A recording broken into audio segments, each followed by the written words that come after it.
it's a warm welcome to all of you for today's panel discussion. I am Sangeeta De. I am associated with TeamLease EdTech as a regional manager West. And today I will be the moderator for the session. So the topic which we have selected for today is integrating skill development with curriculum. Will it produce more employable workforce?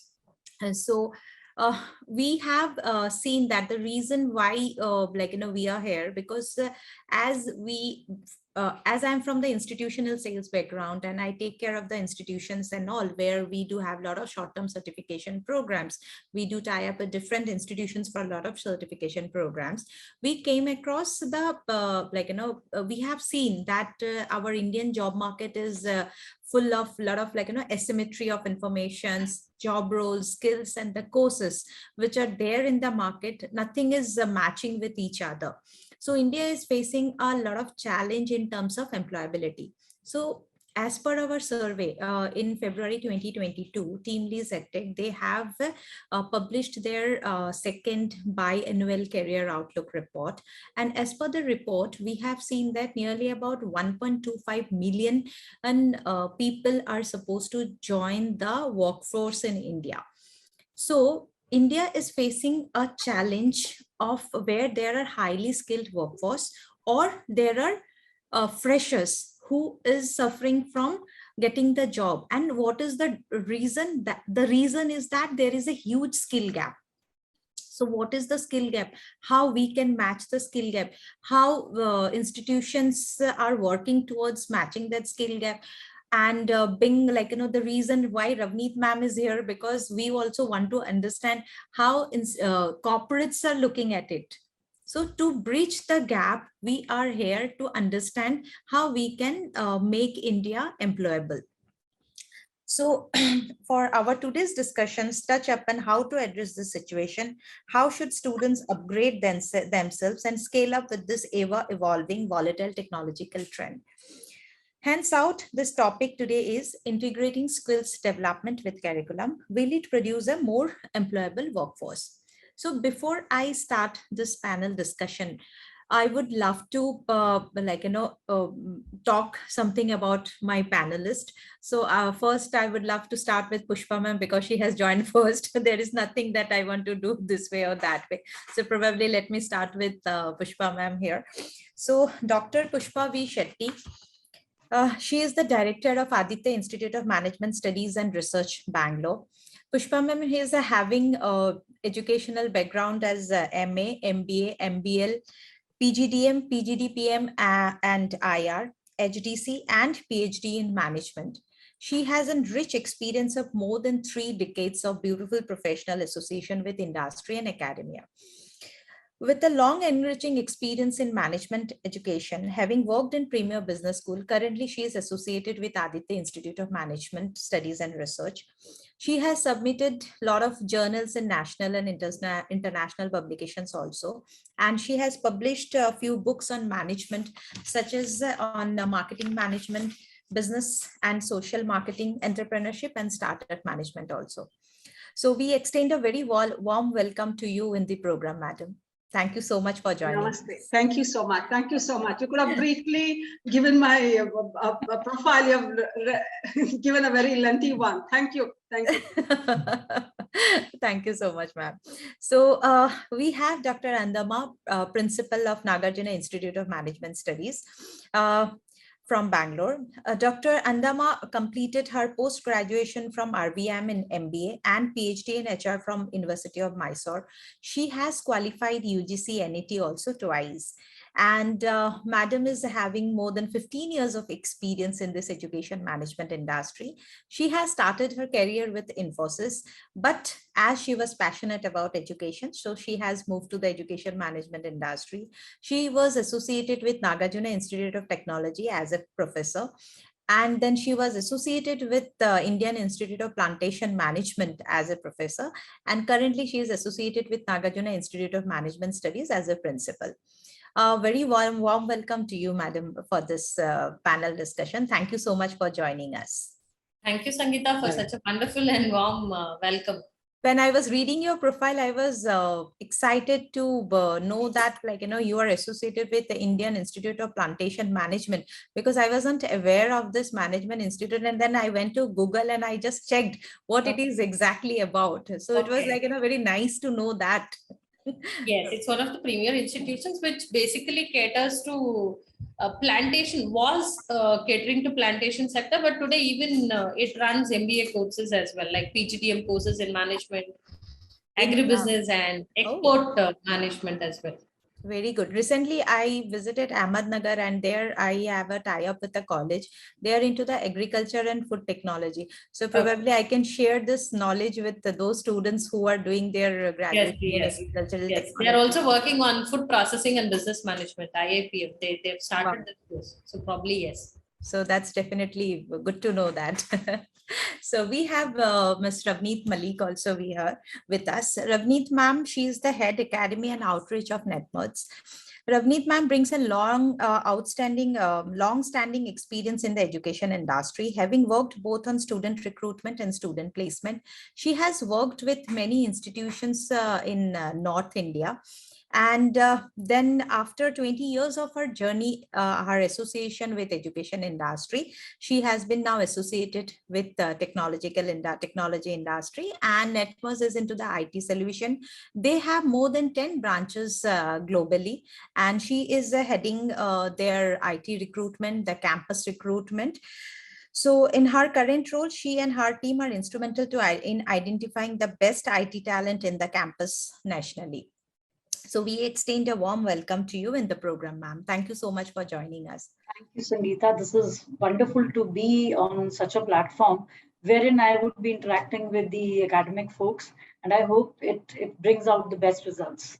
Thank you so much, ma'am. So I would like to thank all of you for sparing your valuable time.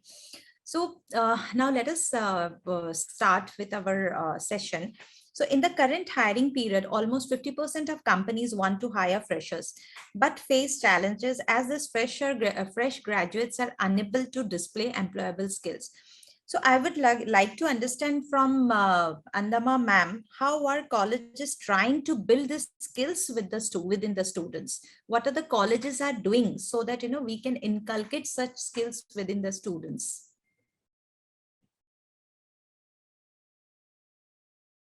Ma'am, you are in mute. If we look at the hiring intent in India, it's almost 50% of the candidates with graduation, and with graduation, it's 47%.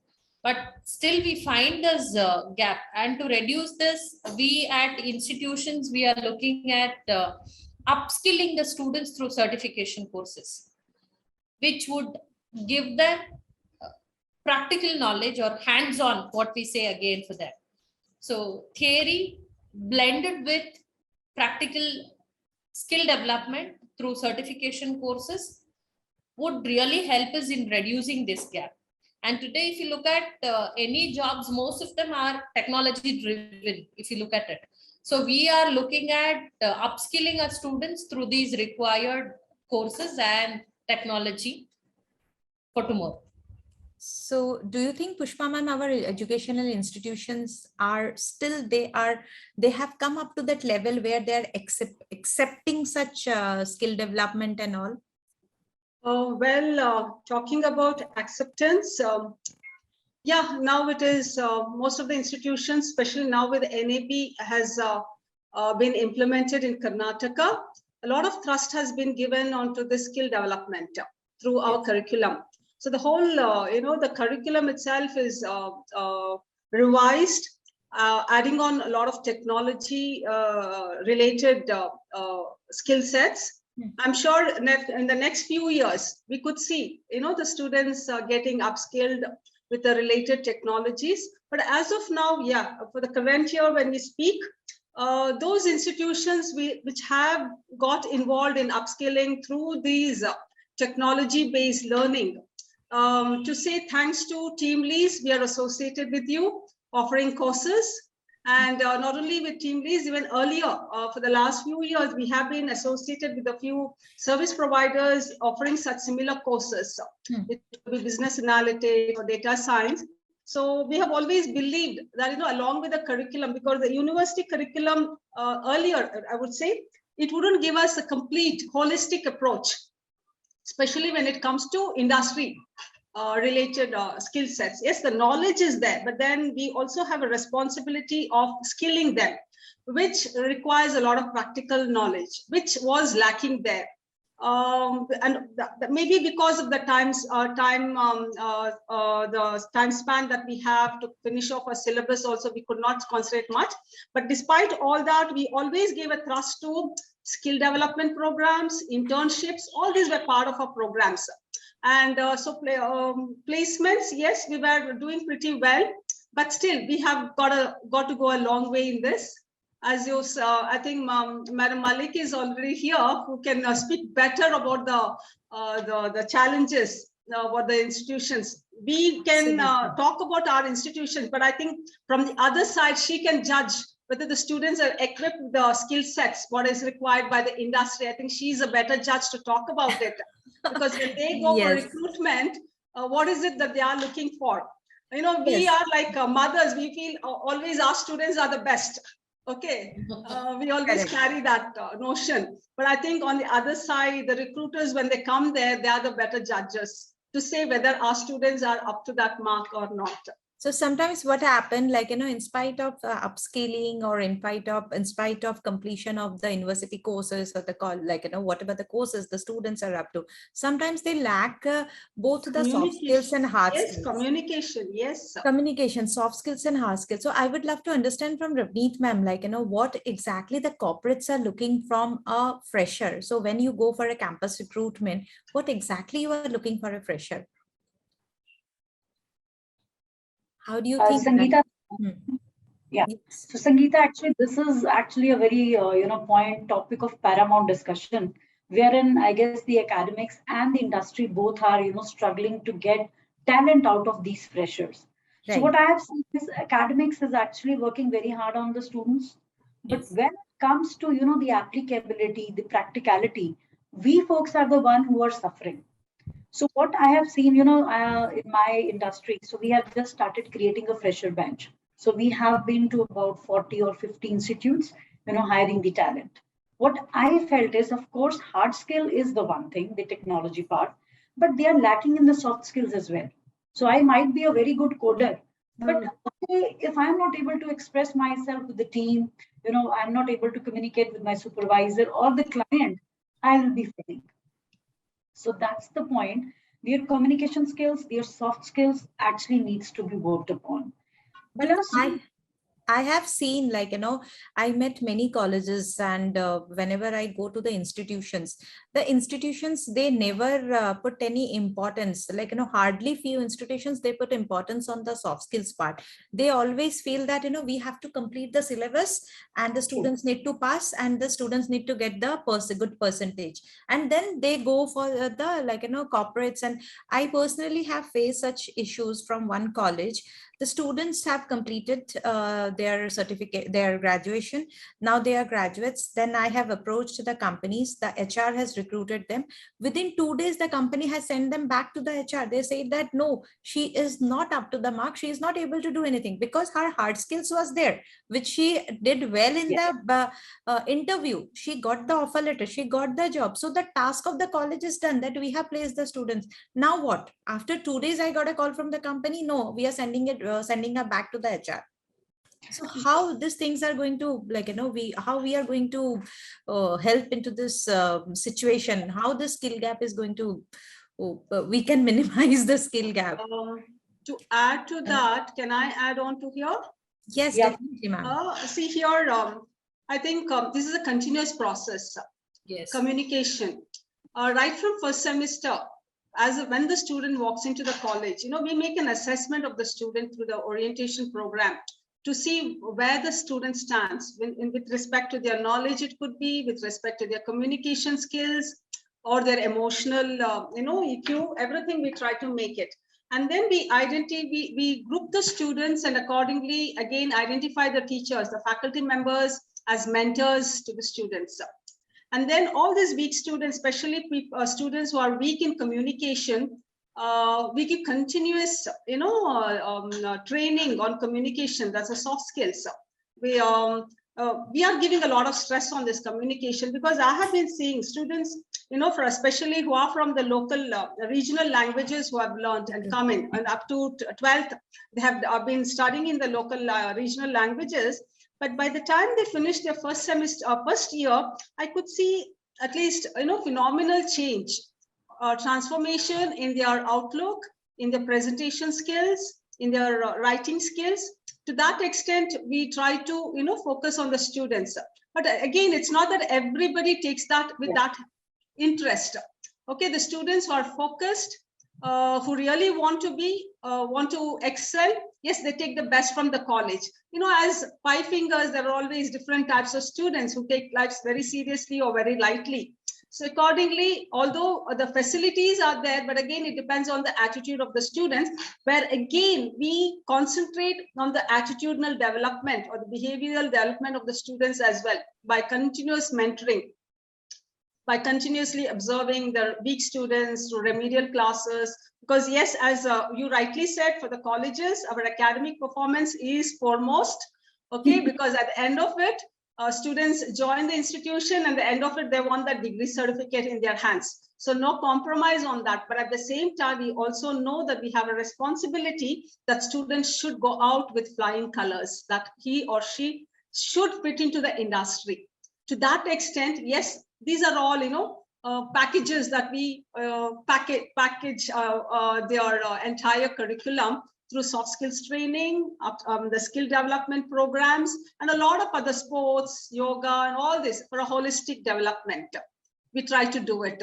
So trying to do it, but I'm sure we're still not reaching the requirement of the industry. I'm sure Madam Malik will also not be happy, although we justify from the institution. How do you react, or what is how you handle such situations, Ravneet ma'am? When, like, for example, if a student is good at hard skills, that the person is having the knowledge, have the knowledge about the subjects, have hold on their core expertise, but the person is not able to present it, not able to express himself or herself. How do you manage or handle such situations? So Sangeeta, at that time, the training cost adds on me. So if a person is a good coder, then I have to give that person soft skills training. So my plight is that they are not even able to write an email or draft an email. Correct. Know how to put correct salutations. And plus, when I say we are globally present at 10 locations, so that means they have to interact globally.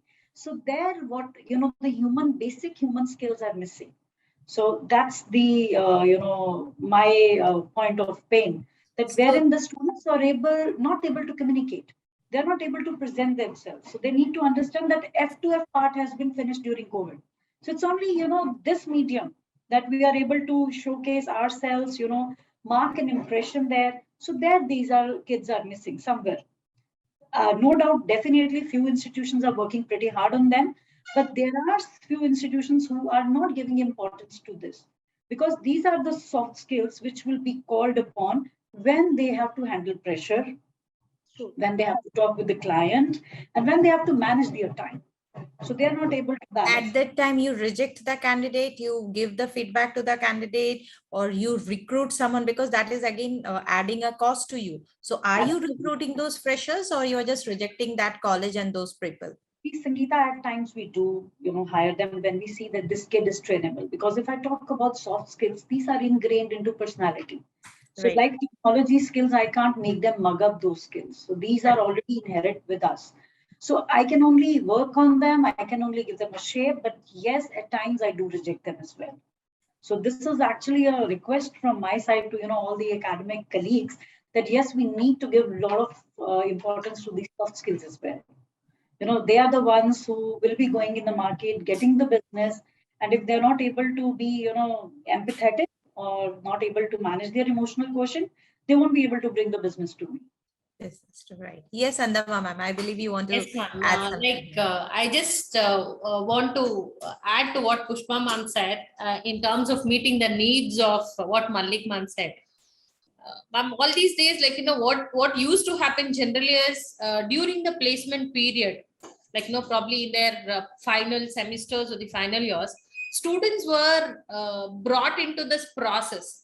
But now what has happened is, from the day when they enter the portals of the college, we have started working on them, like, understanding them, making them understand the importance of communication from day one. Because students are really good at academics, but they find hard to communicate what they know. Yes. That's where we are finding it difficult in terms of placing the students in a right position. So that's the reason, from the day one they enter the portals of the college, we are trying to make them understand why communication or soft skills is important. And it's not something that has to be taught in the last semester, that is during the placement time. So we have started working on that. And the second thing is, under NEP, now it's very much clear that they want students to work on practical aspects. See, some of the colleges voluntarily, we were working on students' internships, shadow programming and all. And we were also looking at different certification courses, a few from TeamLease, like, which we've started. But now under NEP, all these internships are mandatory. So when student is working on internship, obviously that would help a student and the college in terms of placing the student. So that's where probably we may be able to reduce the gap, going further under this new education policy. Yes, because I was talking to an engineering college, and now they are saying for the second year student, now 6 weeks internship is mandatory. Yes. They have to have this internship program. Otherwise, like, they have to upload all the details in the university portal if they wants to get some credit points and the marks and all. So that's how it is. So I trust, if I sum up this conversation, employer challenges are like job fitment, training cost, time to recruitment and train, and lack of employable skills. And student challenges are skill fitment issues, career guidance, job search, and lack of employability skills. So to address this, since NEP 2020 was released, there have been a lot of discussions about outcome-based learning. So where the outcome translates to employability. So I would like to understand from Anandamma ma'am, do you think institutions can work towards achieving this? What do you think about skilling program for students? If we incorporated some program in their curriculum itself, so how we can, is it possible for us? Obviously, I would say definitely yes. There are two aspects to be addressed in this question. One is outcome-based learning. I would say yes, because under NEP, we are looking at the outcome-based learning, and that can be done through continuous assessment of the student on various aspects like communication, confidence, knowledge, and application of what the student is learning, where practical application of the learning that has happened. So continuous assessment in all these areas would obviously help on the outcome-based learning, what we are looking at. And when it comes to skilling program, yes, I would say skilling program is the need of the hour, because that's what prepares the students for tomorrow's requirements. What industry is expecting from the students for tomorrow's world, obviously, we are trying to cater to that through the skilling programs. Like, probably if you look at programs under, under the TeamLease, there are a plethora of programs that are available. So all these, obviously, these skilling programs will equip students in terms of applying their knowledge, in terms of practical application of the knowledge that they're learning. And I would say, obviously, NEP is emphasizing on practical knowledge and providing right exposure to students through various programs like internship, all that. Yes. All that. So Pushpa ma'am, how flexible our education system is our system is ready to accept the change? And when I say system, I believe we can include parents also. Is our parents are ready to invest some extra 4,000, 5,000 for such certification programs, some extra amount? Do our parents understand the importance of the soft skills program?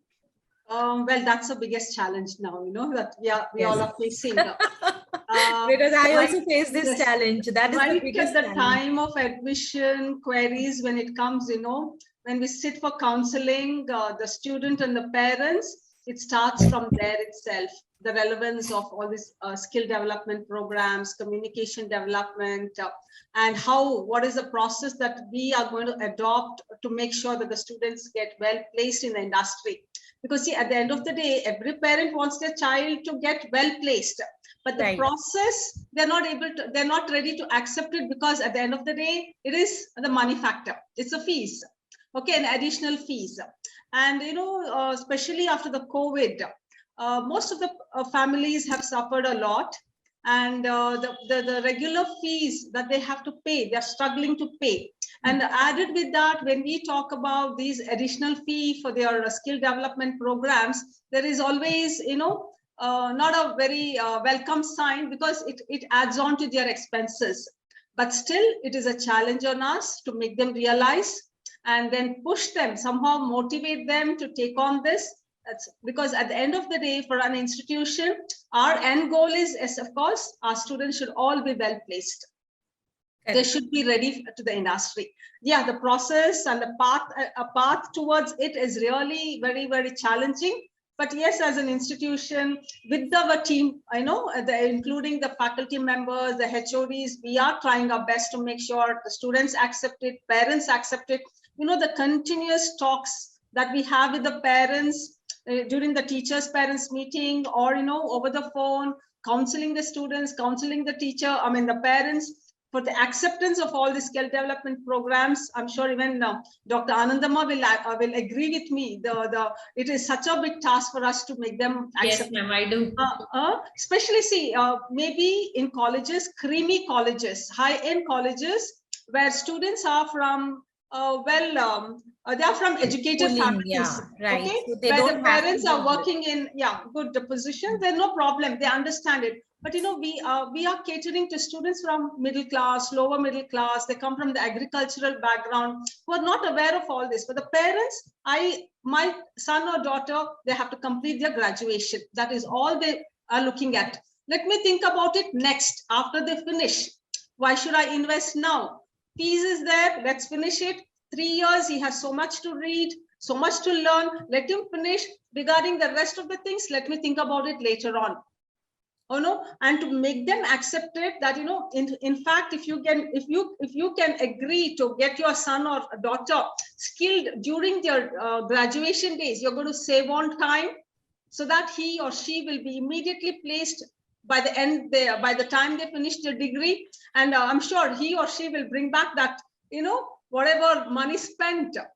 Because I have seen that the colleges, they want to go ahead with the soft skills training program when their students are in the 4th semester. So I used to always tell them, so this is nothing, this is not a, it's not a tablet or capsule or system, that the communications, they're putting it on their mouth and they're just going to swallow it and they're going to get it. It is something which they can develop along with time, along with practice. So if we start in the 1st semester or 2nd semester, so by the time they will reach till the 4th semester, they will change a lot. They will develop the skills within themselves.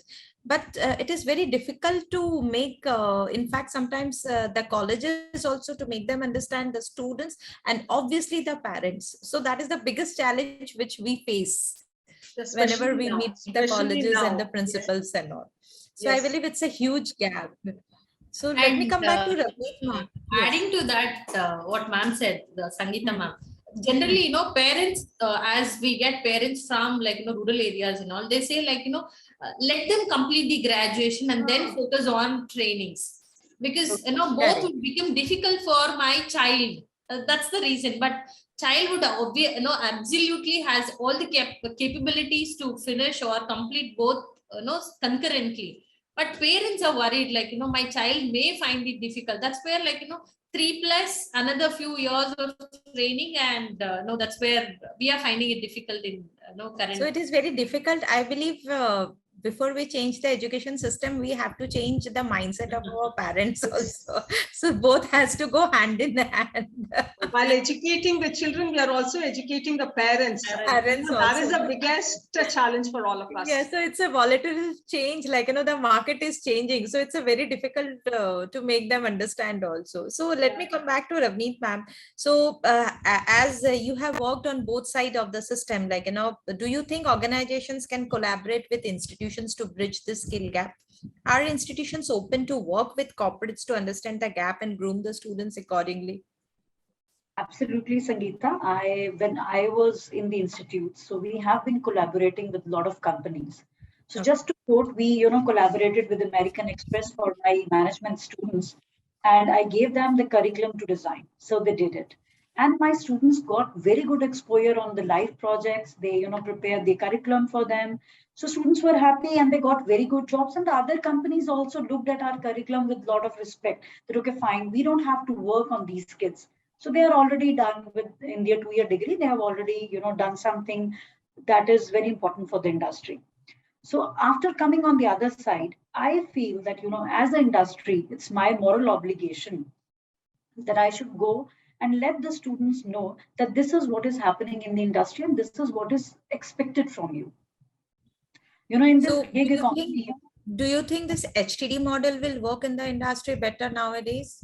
Because I believe this HTD model is not much, this hire, train, deploy model. I believe it's not much in colleges are not aware of it, or maybe the companies are not aware of it. So do you think if we make colleges and parents and the companies aware of this HTD model, the skill gap problem is going to get resolved? Absolutely, it will be. So, now I'm going for campus recruitment. So my problem is I can't give them a job on the very first day. They are not ready to hit the floor. So what is happening? I am giving them a training for next 3 months, training them, giving them a little exposure of the floor, how to interact with the client, how to, write an email, and honing their hard skills as well, which are not up to the mark, which are not up to the industry marks. And of course, I would say thank you to Google, because these days in last 2 years during COVID, they had a very less interaction with the teachers. So whatever information they were gathering from Google uncle only. So what's happening is, if they are learning Java, so they have not learned the correct way, how it will help them. They would read the drawbacks. So there, my academic colleagues had a very great role. So at least they were inspiring them, giving them the correct picture. Okay, fine, this is the correct thing which is going to happen. So I would love to, empanel myself with the education industry so that we can give them a hands-on experience. The practical. When you are saying that you are not able to onboard the students for next 3 months, so definitely that's adding a cost to you, right? To your company. So because you have to, so you are paying whatever you pay them an internship or salary. So that's adding a cost for you. So have this companies ever thought that instead of hiring the freshers, why don't we hire some experienced people and all, maybe with 2 years, 3 years experience? Yeah, that's the very good thing. But who will hire freshers? Who will make them employable? Right? So we have to, one fine day, they have to hit the floor. Our academic colleagues are working pretty hard on them. And we are also looking for freshers to, come and join the companies, and they should get the exposures. So that's the reason we are not hiring the 2-year one. They are already experienced and they're not ready to learn. So what I have seen in youngsters is that they have a willingness to learn, but not the correct way. So there are certain unrealistic dreams attached to, their thoughts. So like ma'am was saying that they are giving them the trainings and everything. I'm sure they would be saying, oh, why we have done this much of training. Now let's get a company of 13 lakhs and 20 lakhs. Yes. For these, tier 2 companies. So I'm sure that challenge is actually there. So when this student, sometimes what happened, I'm pursuing MBA in HR, and if I do a certification program of 30 hours, maybe HR payroll management, so I will always believe, instead of 3.5 lakhs, I'll get a package of 6 lakhs. So they they just start thinking this 30 hours of certification program is going to add so much value to my CV that from 3.5 to directly I can jump to 6 lakhs. Seriously, Sangeeta, this is what it is happening. So the training which we are talking about, it's not only the hard skills and soft skills. Correct. This is somewhere we have to educate these kids also. What is the expectation the industry is doing from them? What is the reality? They need to know it. Till the time they are in college, so they have a very rosy picture. My seniors are working like this and that. They forget when we have to climb the stair, first stair, so we have to.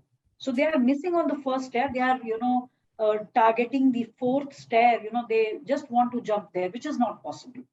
So there we need to train them. We need to train them on the realities which are happening. And we need to train them very hard on the soft skill and the hard skill. Hard skills, of course, we have beautiful online platforms. Coursera is there, TeamLease is there, which are helping them there. But I believe more of soft skills and, bridging their unrealistic dreams. So that's very important. So Anandamma ma'am, I would love to understand from your perspective, is this a collaboration between corporates and institution is going to help students, and how this is going to help our students?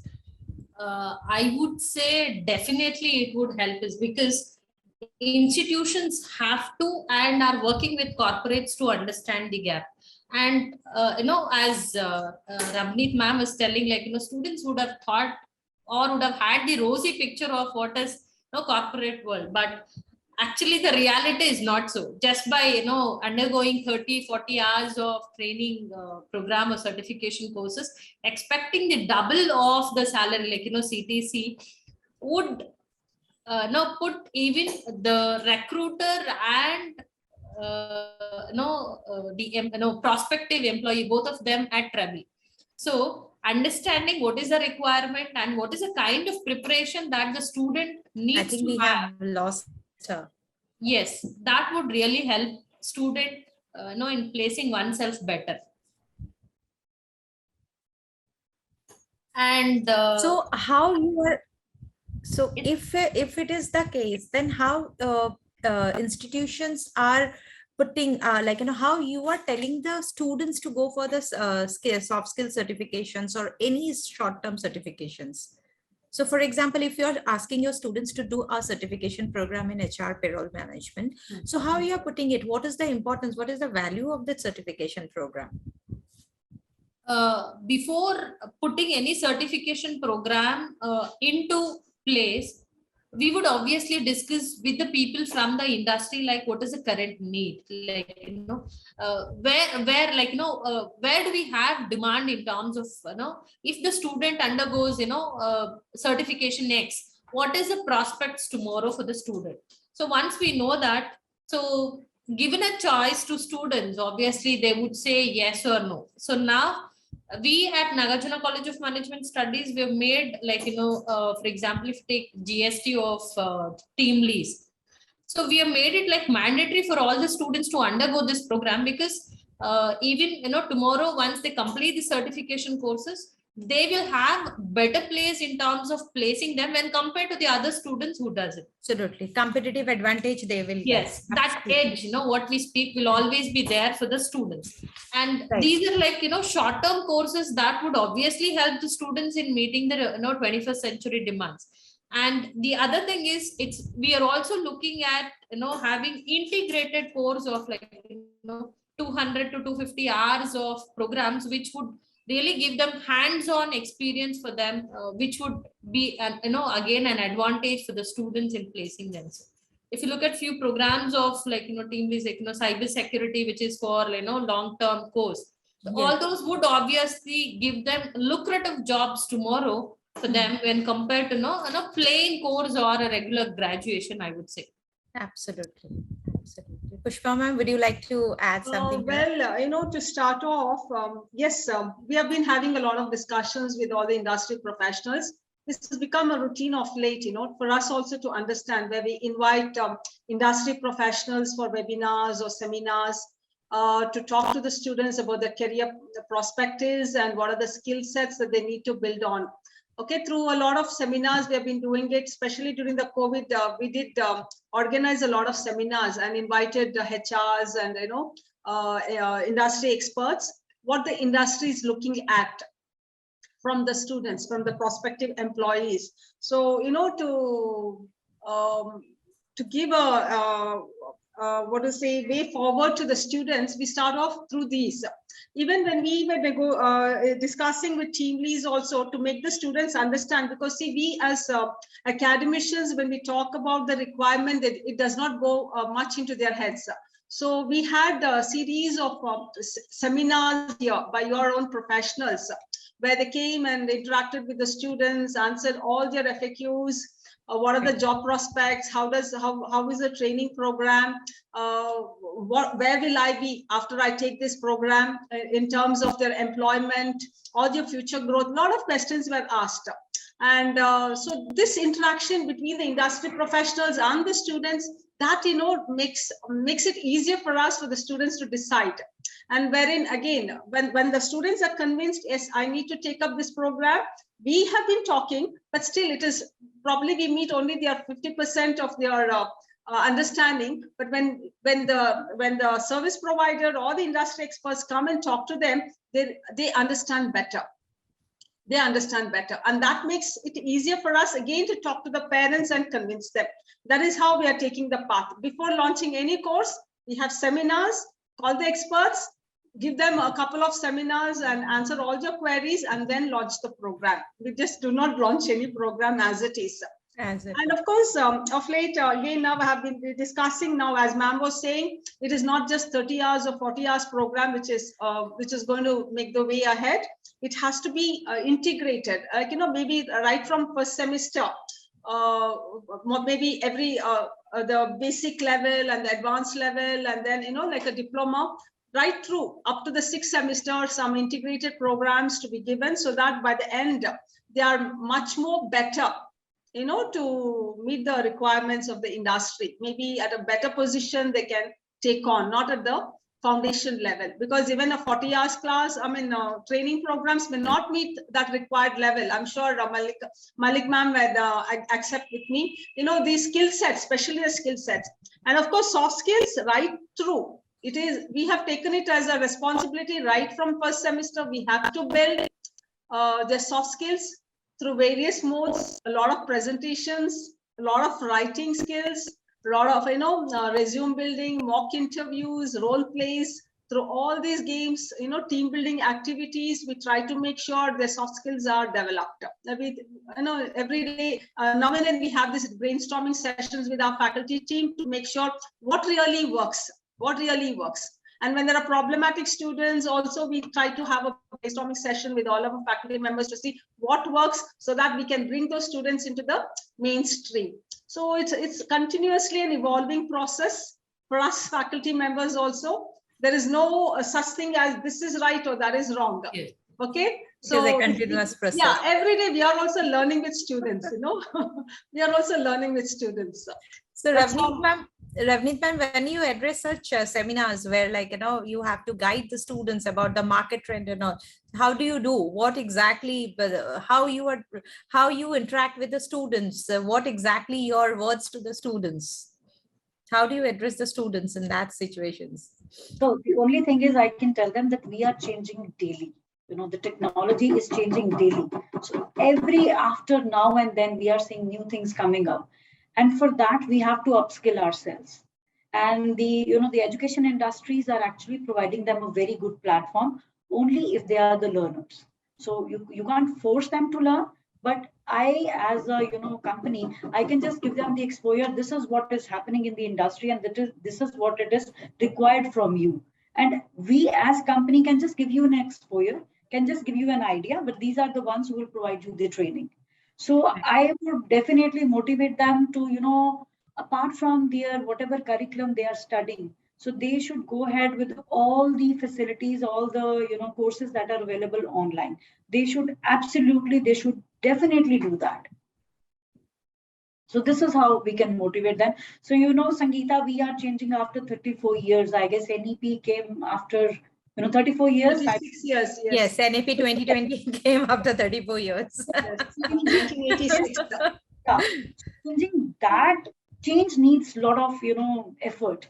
So changing this strong old curriculum that we have, bringing the new pedagogy, making them understand the changing scenario of the companies, it is taking a toll on us also, and making us work very hard also.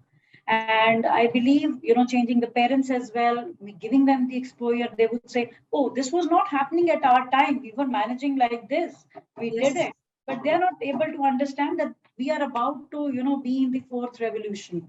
So there we need to, upskill us on all the technologies that are available to us coming forward. Coming forward, absolutely. So I believe if I sum up this today's discussion, so we all agree that specific skill certification program has value in terms of competitive advantage, where professional certifications along with regular academics help individuals in staying one step ahead of their competitors, I believe. Secondly, it improves efficiency also. So the additional training, exclusive information, and advanced knowledge gained from the additional training of the certification courses ensure an individual to be job ready.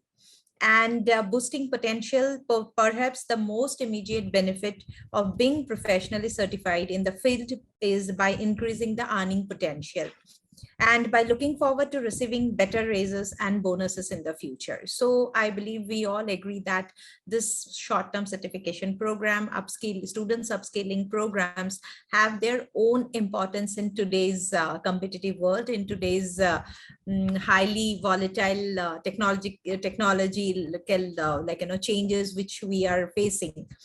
So on behalf of TeamLease EdTech, I thank you, all of you, participation and your valuable inputs. We look forward for such enriching sessions again and again. And I believe which would be helpful insights for the academia and the industry and the students party. So I would like to thank you again to all of you for sparing such valuable time and to be a part of this panel discussion.